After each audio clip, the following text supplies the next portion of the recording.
दोस्तों, out of home की एक और नई वीडियो में आप सभी का स्वागत है। दोस्तों, आज की इस वीडियो में मैं आप सबको लेकर चलने वाला हूं उत्तराखंड के पिथौरागढ़ ज़िले में स्थित आदि कैलाश की यात्रा पर।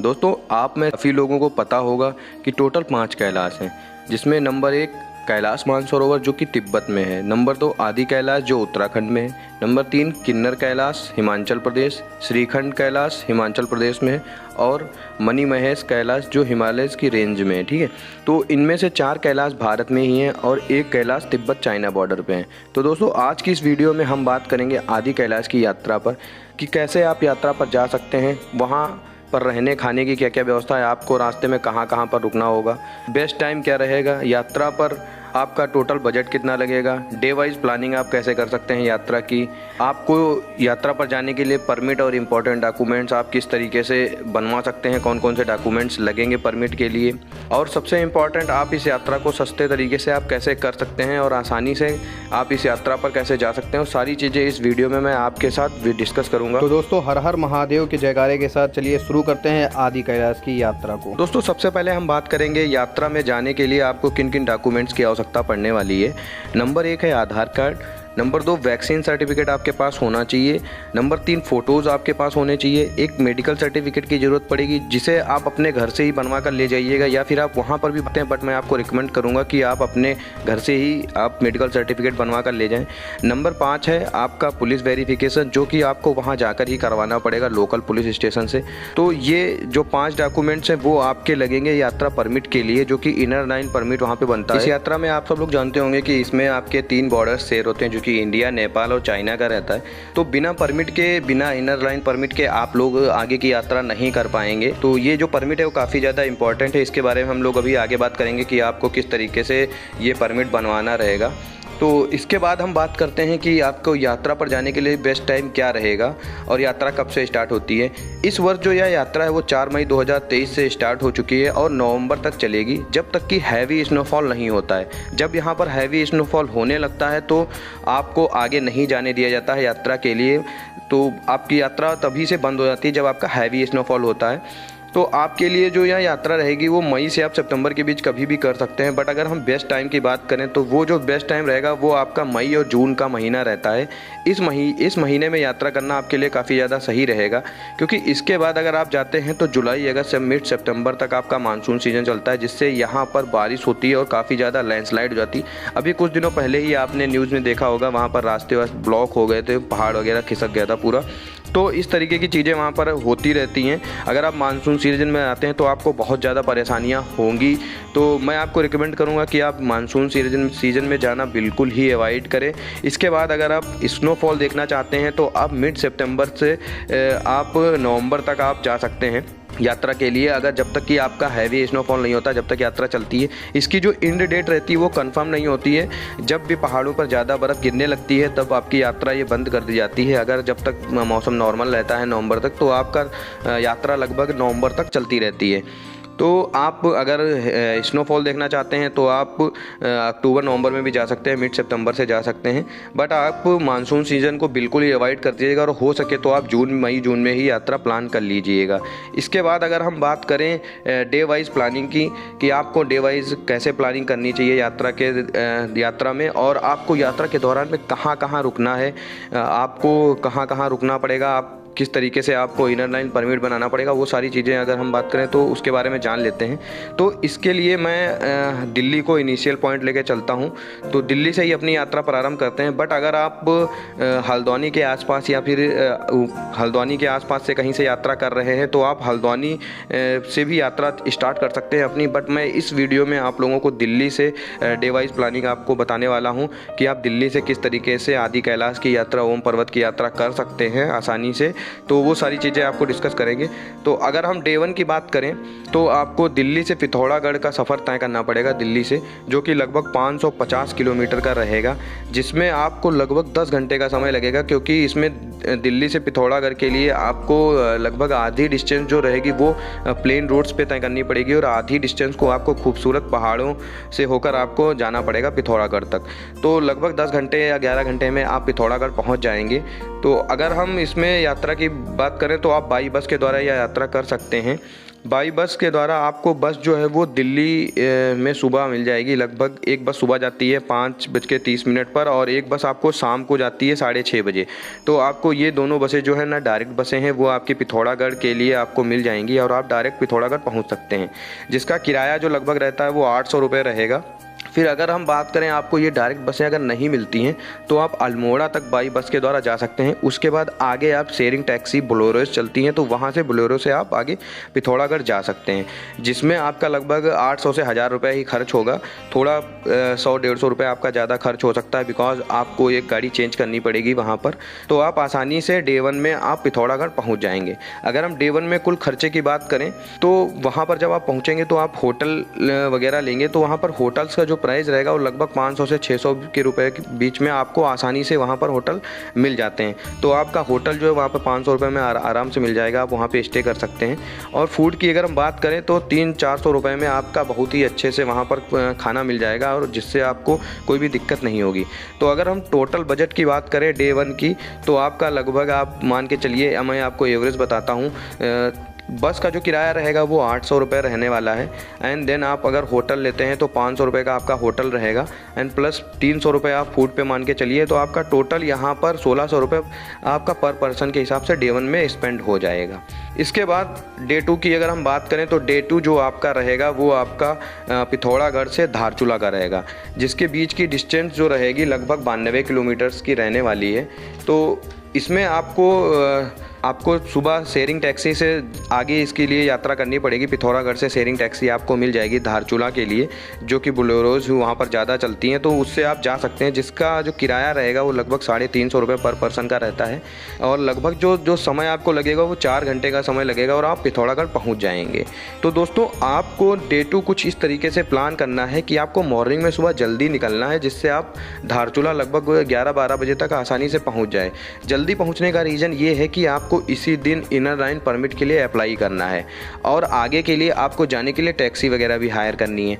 तो जब आप वहाँ पहुँच जाएंगे लगभग 11 से 12 बजे के बीच में, अगर आप वहाँ पहुँच जाते हैं और प्रैक्टिकली आप वहाँ पे अगर आप जल्दी निकलेंगे पिथौरागढ़ से, तो आप पहुँच सकते हैं, क्योंकि 4 से 5 ही घंटे का समय लगता है धारचूला पहुँचने के लिए।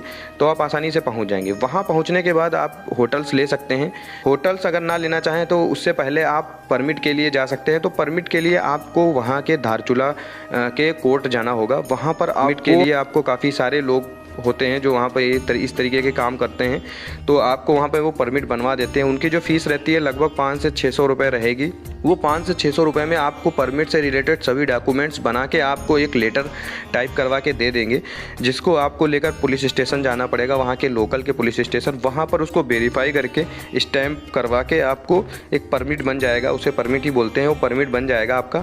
अगर पुलिस स्टेशन में SHO साहब होंगे तो आपको जल्दी ही काम हो जाएगा तुरंत। अगर नहीं होंगे तो थोड़ा टाइम लग सकता है। अगर वो राउंड वगैरह पर गए होंगे तो आपको थोड़ा बहुत टाइम लग सकता है, बट अगर होंगे तो ये सारा काम आपको लगभग 2 से 3 घंटे में आपका आसानी से हो जाएगा, क्योंकि जो धारचूला है वहाँ पर ये सारी चीज़ें बहुत ही पास हैं, ज़्यादा डिस्टेंस पर नहीं है। तो आप ये सारी चीज़ें आसानी से वहाँ पर करवा सकते हैं। आपका डॉक्यूमेंट वेरिफिकेशन भी हो जाएगा, पुलिस वेरिफिकेशन भी वहाँ पे हो जाएगा। वो सारी चीज़ें आपको जब आप कोर्ट जाएंगे तो वहाँ पे जिस भी बंदे को आप हायर करेंगे इसके लिए, तो वो आपको सारी चीज़ें इसके बारे में गाइड कर देगा। बट मैं आपको बताऊं, जितने भी डॉक्यूमेंट्स मैंने आपको पहले बताए थे उनकी आप 4 से 5 फ़ोटोज़ कॉपी जीरोक्स आप अपने साथ लेके जाइएगा, और लगभग 3-4 फ़ोटो आप अपने जो पासपोर्ट साइज़ फ़ोटो हैं वो लेकर जाइएगा। आप अगर चाहें तो ओरिजिनल डॉक्यूमेंट्स ले जा सकते हैं, अदरवाइज़ आप जीरोक्स लेके जाएंगे, कोई भी प्रॉब्लम नहीं होगी।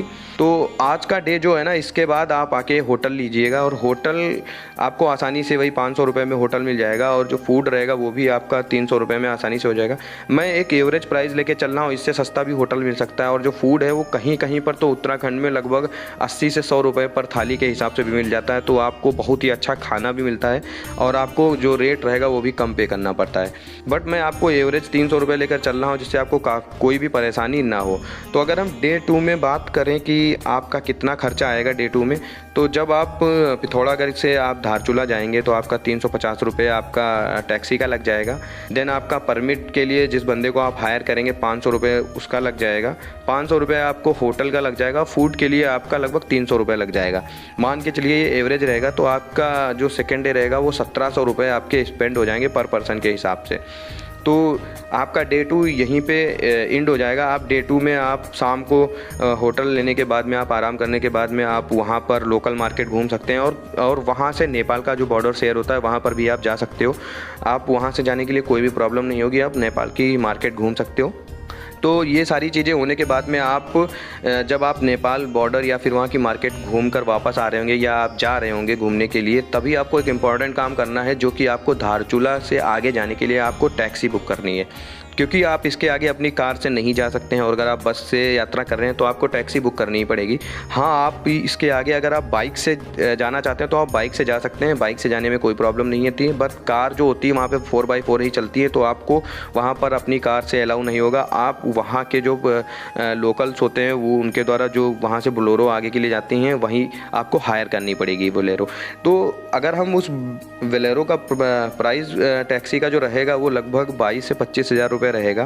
तो आप जब बात करेंगे तो थोड़ा सा बार्गेनिंग करेंगे तो आपको लगभग 22 से 23 हज़ार में भी पड़ जाता है। अगर आप ज़्यादा लोग हैं, अगर आप शेयरिंग में भी जाएंगे तो आपका लगभग 27 से 2800 रुपये आपका पड़ेगा। वहाँ पे काफ़ी ज़्यादा ग्रुप्स आए होते हैं, उनके ग्रुप में आप एडजस्ट हो जाएंगे, कोई भी प्रॉब्लम आपको नहीं होगी। तो वो आपको डे 2 में ही वहाँ पर हायर कर लेना है, या फिर आप जिस होटल में रुके हैं वहाँ पर बात करके भी आप टैक्सी वाले का नंबर लेके आप वहाँ से उसको हायर कर सकते हैं, कोई भी दिक्कत नहीं होगी। वो मॉर्निंग में सुबह आपको वहाँ से आगे के लिए ले जाएगा। तो ये सारी चीज़ें हो जाएंगी। फिर आपको आराम करने के बाद डे 3 के लिए आपको निकलना है। जब डे 3 में आपको धारचूला से गूंजी के लिए निकलना है, लगभग जो दूरी रहेगी आज की वो लगभग 70 किलोमीटर की रहेगी। तो आप 70 किलोमीटर जब आप 70 किलोमीटर लगभग आप 3 से 4-5 घंटे में आप आराम से पहुंच जाएंगे गूंजी। तो वहाँ पर क्योंकि जो रास्ते हैं वो बहुत सकरे हैं, तो वहाँ पर जो स्पीड है वो लगभग 20-30 से ज़्यादा मेंटेन नहीं हो पाती है, तो आपको लगभग 5-6 घंटे लग जाएंगे। तो आज का जो स्टे होगा वो आपका गूंजी होगा। गूंजी एक मिड पॉइंट है जहाँ से आपको आदि कैलाश और ओम पर्वत के लिए आपके लिए रास्ते जाते हैं, तो वो मिड पॉइंट है, वहाँ पर आप रुकेंगे। वहाँ पर रुकने के लिए आपका जो फूड होगा और प्लस स्टे, वहाँ पे लगभग 1000 से 1200 रुपये पर पर्सन के हिसाब से वो लोग लेते हैं। वहाँ पे कैंप वगैरह जो बने हुए हैं लोकल्स के जो हैं, तो वो 1000 से 1200 रुपये में आपका लेंगे और आपको वहाँ पे फूड भी प्रोवाइड करेंगे। तो ये काफ़ी अच्छी बात है। इतने रिमोट एरिया पे भी आपको इतने सस्ती कुछ पैसों में आपको ये सारी चीज़ें प्रोवाइड की जाती हैं अच्छे से। तो और अगर हम टैक्सी की बात करें तो लगभग आप मान के चलो 2700 रुपये की आपकी टैक्सी हो जाएगी। तो आज का जो आपका बजट रहेगा वो 3700 रुपये के बीच में रहेगा। तो आपका आज आप गूंजी में रुकिए, टहलिए, घूमिए और नेचर को एंजॉय करिए। तो आपका 3rd डे भी गूंजी में हो जाएगा। एंड 4th डे की अगर हम बात करें तो सुबह आप मॉर्निंग में उठकर गूंजी से आदि कैलाश के लिए जाएंगे। तो गूंजी के लिए जब आदि कैलाश के लिए आप जाएंगे तो एक जोलीकॉन्ग करके एक जगह है, वहाँ तक आपकी गाड़ी जाएगी। उसके आगे आपसे 1-2 किलोमीटर 2-2.5 किलोमीटर लगभग आपको पैदल चलना होगा, जहाँ पर आपका पार्वती सरोवर है। तो वहाँ से भी आपको आदि कैलाश के दर्शन हो जाएंगे। तो आप उस सरोवर में जाके नहा सकते हैं और पूजा वगैरह आप कर सकते हैं अपना भोलेनाथ की। इसके आगे अगर 1-2 किलोमीटर और आप आगे जाना चाहते हैं तो गौरी कुंड है, वहाँ पर भी आप जा सकते हैं। अगर आप पैदल चल सकते हैं तो आप पैदल आसानी से जा सकते हैं, क्योंकि जो रोड्स हैं वो इतना ज़्यादा टफ नहीं है ट्रैक, तो आप आसानी से पैदल जा सकते हैं। अदरवाइज़ आप घोड़ा भी हायर कर सकते हैं। 2.5 से 3-3.5 हज़ार रुपये आपका लेते हैं वो आपका आने जाने का आप गौरी कुंड तक। तो वो आपको आसानी से सब कुछ पार्वती सरोवर और गौरी कुंड टहला कर आपको वापस जोलीकॉन्ग ले आते हैं। ठीक है, तो वहाँ से आप आदि कैलाश के मनोहर दृश्य को एंजॉय कर सकते हैं। फिर इसके बाद डे 4 में आप गूंजी आके स्टे करेंगे आके। तो आज का जो डे रहेगा उसमें आपका कुछ भी लगभग स्पेंड नहीं होगा। लगभग आपका जो डे 4 में 1000 रुपये फिर से आपको पे करना पड़ेगा रुकने के लिए और खाने के लिए। तो आज के लिए आपको केवल 1000 रुपये ही देने पड़ेंगे। डे 5 में अगर हम बात करें तो डे 5 में आप गूंजी से ओम पर्वत के दर्शन के लिए जाएंगे, जिसमें आपका लगभग 2 घंटे का समय लगेगा। गूंजी से एक नाभीगढ़ करके एरिया है जहाँ से ओम पर्वत के दर्शन हो जाते हैं। आप वहाँ भी नाभीगढ़ में भी रुक सकते हैं, बट आप गूंजी में स्टे करिए, वो ज़्यादा रहता है आपके लिए। तो आप सुबह मॉर्निंग में गूंजी से ओम पर्वत के दर्शन के लिए जाएंगे और नाभीगढ़ एरिया से आपको ओम पर्वत के भव्य दर्शन भी हो जाएंगे। तो इसके बाद आप दर्शन करने के बाद में लगभग आप धारचूला वापस आ सकते हैं। काफ़ी यात्री धारचूला वापस आ जाते हैं, बट कुछ अगर रुकना चाहते हैं तो गूंजी में स्टे ले सकते हैं। बट आप आसानी से आप जो है ना धारचूला आ सकते हैं, कोई भी प्रॉब्लम आपको नहीं होगी। अगर रोड्स वगैरह सारी कंडीशंस नॉर्मल नहीं तो आप आसानी से धारचूला आ जाएंगे।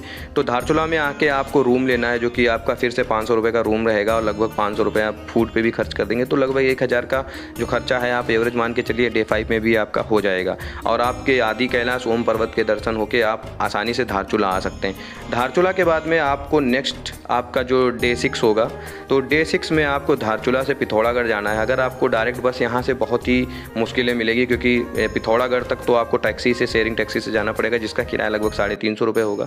फिर आपको पिथौरागढ़ से डायरेक्ट अगर दिल्ली के लिए बस मिलती है तो सो फार सो गुड, बट अगर आपको दिल्ली के लिए बस नहीं मिलती है तो आप हल्द्वानी तक आ सकते हैं, जिसमें आपका लगभग किराया वही 1000-1100 रुपये का आपका किराया लग सकता है। तो अगर आप आसानी से आप दिल्ली या पिथौरागढ़ आ सकते हैं। अगर आप दिल्ली या फिर हल्द्वानी आ सकते हैं और हल्द्वानी से फिर आप दिल्ली पहुंच सकते हैं। इसमें आपका जो लगभग वापसी का किराया रहेगा वो धारचूला से लगभग आप कितना भी मान के चलिए, अगर 350 रुपये आपका शेयरिंग का लग जाएगा। उसके बाद अगर आप बस का 1000 से 1200 रुपये में आप आराम से दिल्ली पहुँच जाएंगे। तो ये सारी चीज़ें इस तरीके से आपको जो डे वाइज प्लानिंग है वो आपको करनी है। तो इसमें अगर हम टोटल बजट की बात करें आदि कैलाश यात्रा की, तो उसमें आप अगर ओवरऑल बजट देखेंगे तो डे 1 में आपका लगभग 1600 रुपये स्पेंड हो जाता है एंड डे 2 में आपका 1700 रुपये लगभग अप्रॉक्स मान के चलो हो जाता है स्पेंड, एंड डे 3 में आपका 3800 रुपये, क्योंकि इसमें आपका जो धारचूला से आगे की टैक्सी का भी इंक्लूड है। एंड डे 4 में आपका 1000 रुपये एंड डे 5 में आपका 1000 रुपये लग जाता है, बिकॉज आप वहीं पे स्टे करते हैं, वहीं पे आपको खाना वाना वगैरह भी उसी में मिलता है। डे 6 में आपका लगभग आप ज़्यादा से ज़्यादा मान के चलेंगे तो 1800 रुपये आपका वापसी में लग जाएगा आपको दिल्ली तक।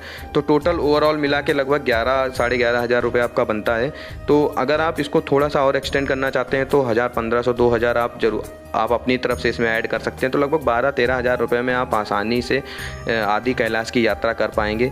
भव्य तरीके से आप आदि कैलाश ओम पर्वत के दर्शन कर पाएंगे। इसमें आपको कोई भी दिक्कत प्रैक्टिकली तो नहीं आने वाली है, अदरवाइज़ अगर कोई भी प्रॉब्लम आती है तो वो भोलेनाथ खुद ही उसको निपटा देते हैं। तो इतना ज़्यादा दिक्कत करने वाली बात नहीं है। अगर आप भोलेनाथ ने ठान लिया है आपको दर्शन देने के लिए तो आपको कोई भी प्रॉब्लम नहीं आएगी। हर हर महादेव का नाम लेके आप इस यात्रा पर जा सकते हैं, कोई भी दिक्कत आपको नहीं होगी। और ये सारी चीज़ें मैंने आपको प्रैक्टिकली बताई हैं, कोई भी इसमें इतना ज़्यादा आपको इधर उधर की बातें नहीं है। बट आप अगर खुद से भी प्लान करेंगे तो आपको इसी तरीके से आप प्लानिंग कर सकते हैं और आप देखेंगे कि लगभग जो आपका बजट रहेगा वो 12-13 हज़ार तक ही रहेगा। तो आप आसानी से, अगर आप सिंगल सोलो जा रहे हैं या फिर आप ग्रुप में भी जा रहे हैं, तो आप उसको अपने अकॉर्डिंग एडजस्ट कर लीजिएगा एंड सारी चीज़ें आप इस तरीके से प्लान कर सकते हैं। तो चलिए दोस्तों, आज की वीडियो में इतना ही, मिलते हैं नई वीडियो में। अगर आपने अभी भी वीडियो को लाइक नहीं किया तो प्लीज़ वीडियो को लाइक कर दें और जितना हो सके उतना शेयर भी करें, बिकॉज काफ़ी अच्छी इन्फॉर्मेशन है। अगर फिर भी कोई भी चीज़ें आपसे इन्फॉर्मेशन इसमें स्किप हो जाती है मुझसे, तो आप कमेंट बॉक्स में कमेंट करके मुझसे पूछ सकते हैं, मैं उसका पूरा रिप्लाई करने की कोशिश करूँगा। तो चलिए आज की वीडियो में इतना ही, मिलते हैं नई वीडियो में।